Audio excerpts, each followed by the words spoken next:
O Via Justiça de hoje é sobre a crise migratória na Europa e em outras regiões do planeta e o direito internacional contemporâneo. Nossos convidados, o presidente do CEDIM, Centro de Direito Internacional, Leonardo Nemer Caldeira Brant, e o advogado e conselheiro da Ordem dos Advogados do Brasil em Minas Gerais, Antônio Marcos Nomi. Numa parceria da TV Assembleia com a Magis, a Associação dos Magistrados Mineiros, o Via Justiça está começando.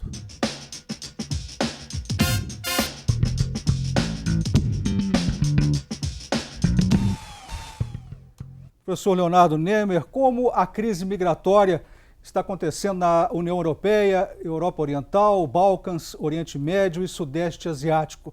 Quais são as motivações dos deslocamentos? Olha, os deslocamentos são obviamente deslocamentos forçados e em grande parte gerados a partir desse movimento ocasionado pela guerra na Síria, né? Todo esse desequilíbrio gerado na região desde o surgimento do ISIS, né, do Estado Islâmico no Iraque, e a sua expansão pela região, mais aprofundada evidentemente pelo conflito prolongado na Síria. O senhor é um descendente de sírios, não é, doutor Nomi? Como é que o senhor vê isso no país dos antepassados? Infelizmente, nós encontramos com reserva essa situação que, infelizmente, seduz e impõe ao mundo uma condição de atenção aos direitos humanos. Infelizmente, nós temos que perceber, antes de mais nada, que os direitos humanos que não estão sendo observados, principalmente no território sírio, eles têm causado necessariamente esses transtornos internacionais, não só para a Europa, mas para todo o planeta. Como é o atual tratamento jurídico e político dado pelos Estados às questões migratórias neste contexto contemporâneo de crise? Quais são os institutos jurídicos de proteção humanitária no mundo hoje, doutor Leonardo? Olha, o principal é uma convenção acerca dos refugiados, né? Uma convenção internacional, um tratado de 1951, que depois veio a ser adicionado por um protocolo adicional. Esse é o instrumento internacional de garantia dos refugiados e, igualmente, parte da proteção se dá via os trabalhos do Acnur, que é uma organização internacional com a função exatamente de garantir a prevalência dos direitos humanos em caso de migrações forçadas. Quais são as críticas a esse regime de proteção internacional? Bom, eu acho que necessariamente as críticas que nós poderíamos dizer é que nós aprofundamos, depois da Segunda Guerra Mundial, foi necessário um avanço a respeito da questão dos refugiados. E praticamente isso estava restrito aos países europeus. E foram esses instrumentos internacionais que permitiram essa ampliação para que os refugiados pudessem ser recebidos por todos os países signatários dessas convenções a que fez menção o professor Nemer. Necessariamente a dificuldade na comprovação da condição de refugiado às vezes impede que essas pessoas obtenham, portanto, as garantias previstas nesses instrumentos. Afirma-se, professor Leonardo, que a conceituação crise migratória é errada, que o certo seria crise de refugiados. Isso procede? Qual é a diferença entre migrante, refugiado e requerente de asilo? Bom, o migrante, ele o faz por desejo próprio, por desejo individual. Um refugiado, ele o faz em função de uma migração forçada. Ele não tem interesse ou intenção de deixar o seu país ou o seu espaço onde se localiza. O problema é que um refugiado, portanto, ele toma essa iniciativa em decorrência do enfraquecimento do Estado, né? Em decorrência, eventualmente, de guerras ou mesmo de problemas ambientais. Portanto, são migrações forçadas que levam as pessoas a migrarem à condição de refugiados. Espera-se, portanto, que o refugiado tenha uma condição provisória, aguardando que a situação do seu estado natal possa se solucionar e ele possa retornar, eventualmente, ao seu estado natal. Então, portanto, os campos de refugiados que se prevê hoje na Grécia ou na Itália, né, a construção e a sua expansão, são, teoricamente, campos provisórios, no próprio circuito europeu, aguardando que a situação na Síria possa se solucionar e que essas pessoas possam então voltar, como é, teoricamente, o desejo delas próprias ao seu estado natal. Isso diferencia muito de uma migração não forçada, né? Quando essa situação de falência do Estado não se dá. Quando ensinam que o direito internacional contemporâneo é baseado no sistema westphaliano, o que isso quer dizer? Quais são as garantias do indivíduo no sistema internacional? Bom, a ideia de ser um sistema westphaliano se dá a partir do recurso. Nós sabemos que o Tratado de Westfália, 1648, ele põe fim à Guerra de 30 anos, a Guerra dos 30 anos, e já no século XVII inaugura, portanto, a figura do Estado-nação. Então, dizer que o sistema internacional é um sistema westphaliano significa reconhecer que a figura central na estrutura internacional ainda é o Estado. Portanto, é o Estado que produz, em grande parte, o sistema normativo internacional, que está sujeito ao sistema normativo internacional, portanto, ele é um sujeito principal e atuante do direito internacional. A mudança disso se dá a partir do reconhecimento, sobretudo na atualidade, mas em grande medida recente, do papel do ser humano, do indivíduo, na lógica internacional. O indivíduo vem, de uma medida a cada dia mais aprofundada, tendo novas competências, recaindo sobre ele novos direitos, novas garantias e novas proteções a partir da Segunda Guerra Mundial, em matéria de direitos humanos, em matéria de direito penal, por exemplo. Então, é uma redefinição do papel do Estado na esfera internacional e uma maior inclusão do papel do indivíduo como agente, né, como personalidade jurídica internacional e como detentor de direitos na esfera internacional. A construção do sistema internacional de proteção dos direitos humanos, ou mesmo do direito internacional penal, é o reflexo desse movimento. O direito internacional, doutor Antônio, pode resolver a crise migratória? De que forma? Quais são os direitos do migrante internacional? Bem, eu acho que o direito internacional ele pode resolver, ou melhor, mais do que isso, ajudar na resolução dessa crise internacional. As convenções internacionais, elas vão dizer aos estados, portanto, o que fazer. E os estados, pelo sistema internacional, devem receber, acolher ou não essas convenções internacionais, ratificar as convenções internacionais. Havendo a ratificação, o Estado se vincula a um sistema internacional e passa, portanto, os migrantes forçados passam a ter as mesmas garantias dentro desse sistema internacional generalizado. A grande razão, e como bem disse aqui o professor Nemer, é que o indivíduo passa a ser o eixo central do sistema internacional moderno. E aí recai numa coisa que nós chamamos hoje em direito internacional, nas condições do ius cogens, ou seja, dos direitos cogentes, os direitos inalienáveis, portanto, aos indivíduos.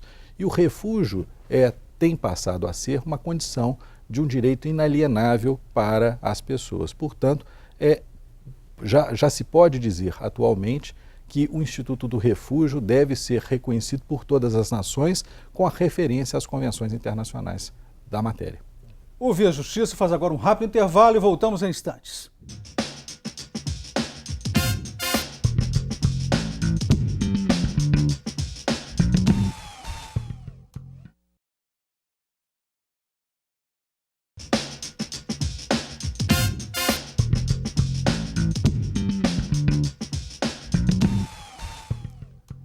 O Via Justiça, a crise dos refugiados e o direito internacional. Participam do programa o presidente do CEDIM, o Centro de Direito Internacional, Leonardo Nemer Caldeira Brant, e o advogado e conselheiro da OAB de Minas Gerais, Antônio Marcos Nome. Nós vamos começar este bloco com O Povo Fala em Belo Horizonte. O Brasil deve acolher refugiados de outros países? Sou a favor, assim como sou a favor de todo mundo dar asilo aos refugiados. Inclusive, eu sou casada com um libanês, é um imigrante que teve direito nesse país num outro momento, e eu acho justo. Se nós não estamos dando conta dos nossos problemas, nós vamos pegar problemas dos outros.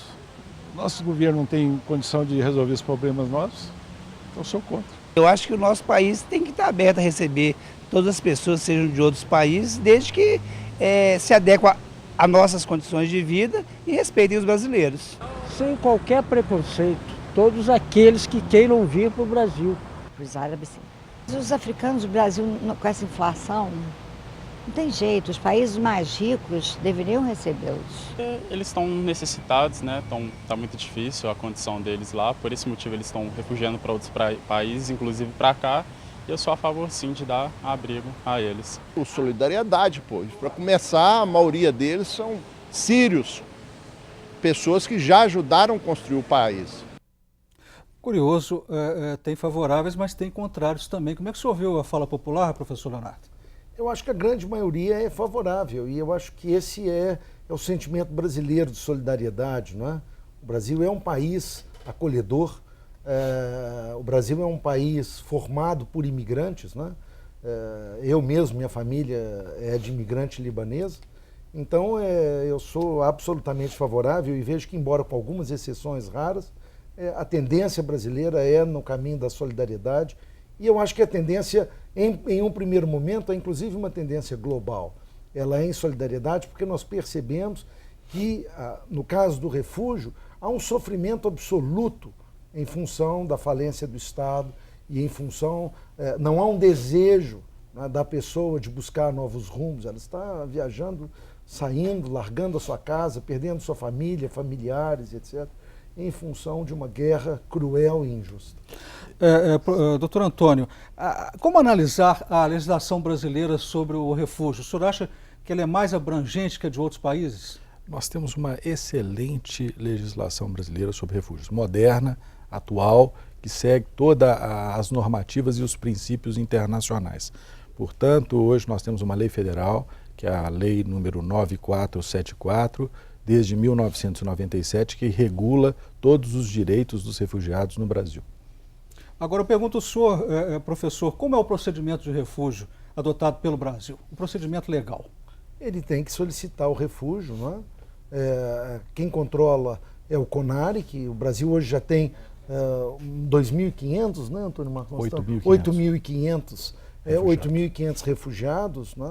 Nós conhecemos bem a questão dos haitianos, por exemplo, que vieram ao Brasil a partir da intervenção, da liderança, né, da intervenção brasileira no Haiti. Então, o Brasil é um país acolhedor e com uma legislação muito apropriada para acolher em matéria de refúgio. Agora, o que dizer da xenofobia? Em termos de dificuldades para os estrangeiros no país. Recentemente teve um haitiano que foi morto, né? Vamos relembrar esse caso e falar sobre a xenofobia. Como explicar isso? Eu acho que deve ser abominado, portanto, o preconceito a estrangeiros. Nós temos que cortar a linhagem, portanto, da origem das pessoas em razão e imaginarmos se tratar de seres humanos. Independente de onde nasceram, das suas origens, somos todos seres humanos. Quando se fala em refúgio, nós hoje, eu gostaria de complementar, hoje são 8.500 refugiados aproximadamente no Brasil e existem 12.000 pedidos de refúgio no Brasil.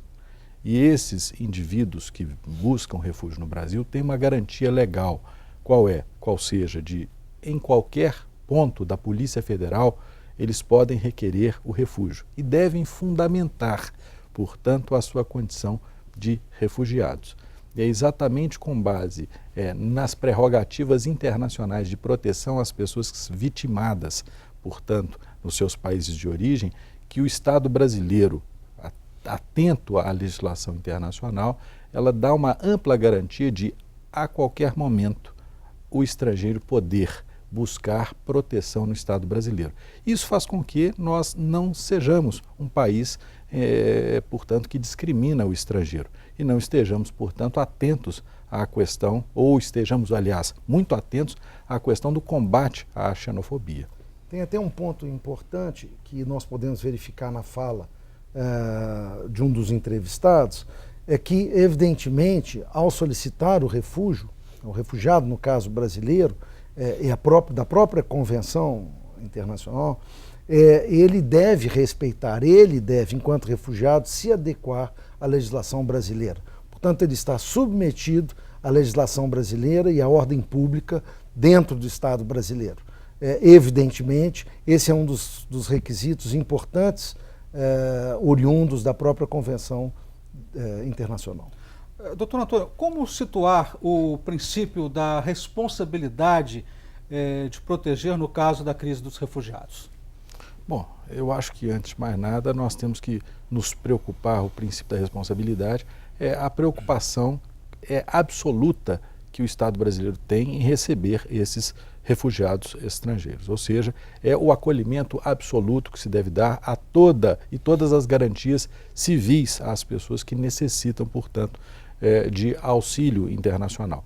Auxílio por quê? Porque o refúgio nada mais como já foi dito nesse programa, do que uma migração forçada. Ou seja, uma pessoa que, mesmo querendo, não pode, por razões de perseguição de toda sorte, viver no seu estado de origem. Para se ter uma ideia, aproximadamente no mundo hoje, existem 60 milhões de pessoas que foram, portanto, dispensadas de suas casas. Existem 20 milhões de pessoas, aproximadamente, que tiveram que deixar os seus países. Portanto, é uma situação hoje de uma migração forçada internacional que o Brasil precisa ter muita atenção e dar essas garantias civis a esses estrangeiros necessitados. O Via Justiça faz mais um intervalo e voltamos em seguida com o bloco final do programa.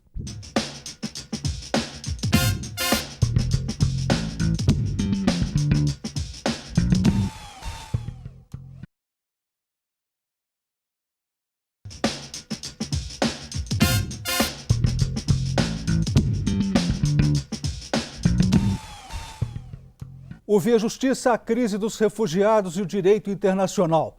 Participando do programa, o presidente do CEDIM, Centro de Direito Internacional, Leonardo Nemer Caldeira Brant, e o advogado e conselheiro da OAB de Minas Gerais, Antônio Marcos Nome. Professor Leonardo, pergunto para o senhor como que o princípio da responsabilidade de proteger se difere do antigo conceito de intervenção humanitária. O conceito de intervenção humanitária, ele é movido por uma resolução do Conselho de Segurança, não é? Que avalia matérias de ameaça à paz e de segurança internacional. Portanto, ele garante propriamente a intervenção em um determinado país, não é? Por via de resolução, por via de decisão no interior do Conselho de Segurança, mas dentro da lógica da manutenção da paz, portanto, sem se preocupar com as condições humanitárias, com as condições próprias aos direitos humanos dentro do país. Ele utiliza o argumento da proteção e da garantia dos direitos humanos, o argumento humanitário, para prever uma intervenção armada dentro de um país, visando, teoricamente, a garantia da situação humanitária no país. Dentro desse sistema, ele se integra no modelo de manutenção da paz e é oriundo de todos os paradoxos da política no interior do Conselho de Segurança. Já a responsabilidade de proteger está mais vinculada à responsabilidade, ou seja, a consequência de responsabilização em caso de interferência, em caso de conflito em um determinado Estado, na garantia da Constituição humanitária, do respeito aos direitos humanos e humanitário em um determinado caso de conflito.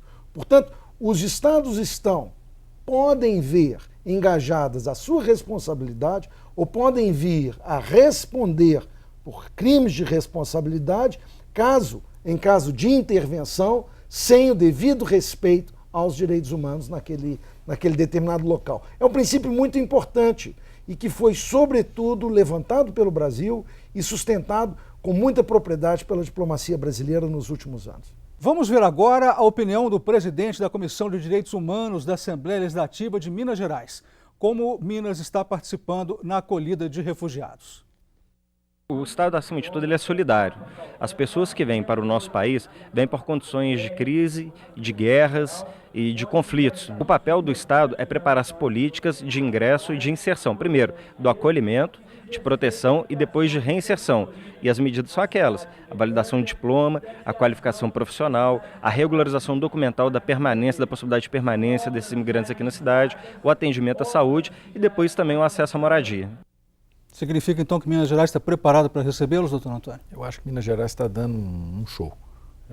Eu posso dizer que nós estamos recebendo muitos refugiados, os refugiados sírios, mais de 100 refugiados sírios chegaram neste ano e Minas Gerais tem dado todo o apoio, o Estado de Minas Gerais tem dado todo o apoio, junto também a sociedade civil tem dado todo o apoio a essas pessoas que têm vindo do exterior. O senhor também acolheu refugiados, né, professor? A escola, a faculdade do senhor? Nós trabalhamos com acolhimento, mas eu acho que é importante frisar que, embora o papel de Minas Gerais seja relevante, de uma maneira geral, o Brasil, pelo seu potencial e pela sua grandeza, poderia fazer muito mais. Porque 8 mil é um número pequeno. É um número muito pequeno. O Brasil poderia fazer muito mais. Né? Agora, conta o caso da faculdade lá do senhor, que pegou 3, né? E pegou 3 refugiados, ou 4? Ou foi o senhor? Fui eu. Pois então me conte. Sim.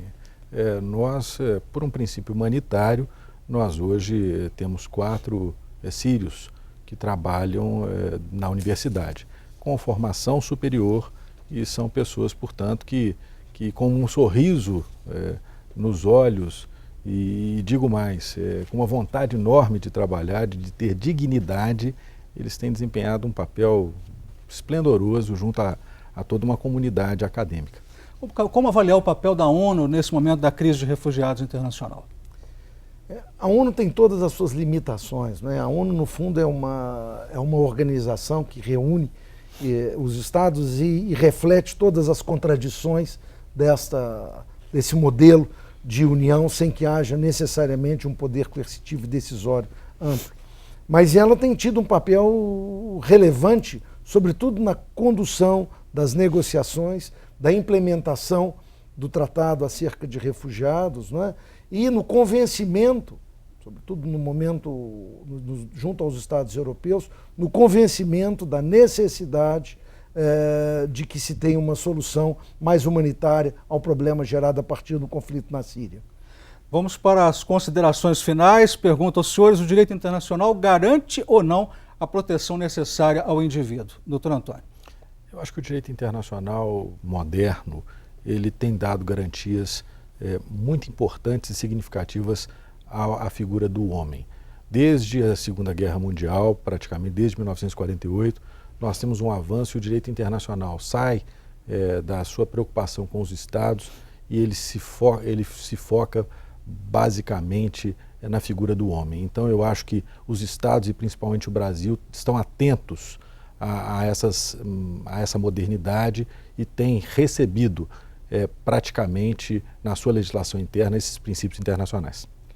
Eu estou integralmente de acordo com o professor Antônio Marcos. Eu acho que o direito internacional ele tem provido os instrumentos para a solução, mas ele não é o instrumento final de garantia, né? Passa pelo Estado, que interpreta, que aplica o sistema normativo internacional, dar maior incremento e dar maior eficácia à ordem normativa internacional, que realmente nos últimos 50 anos tem deslocados da esfera estatal para a proteção e a garantia dos direitos humanos, sobretudo na perspectiva penal. Né? Então eu acho que o sistema normativo internacional garante, mas cabe aos Estados a sensibilidade para aplicá-lo de forma eficaz. Muito obrigado aos senhores pelas participações. O Via Justiça de hoje termina aqui. Este programa é uma parceria da TV Assembleia com a Magis, a Associação dos Magistrados Mineiros. Até o nosso próximo encontro.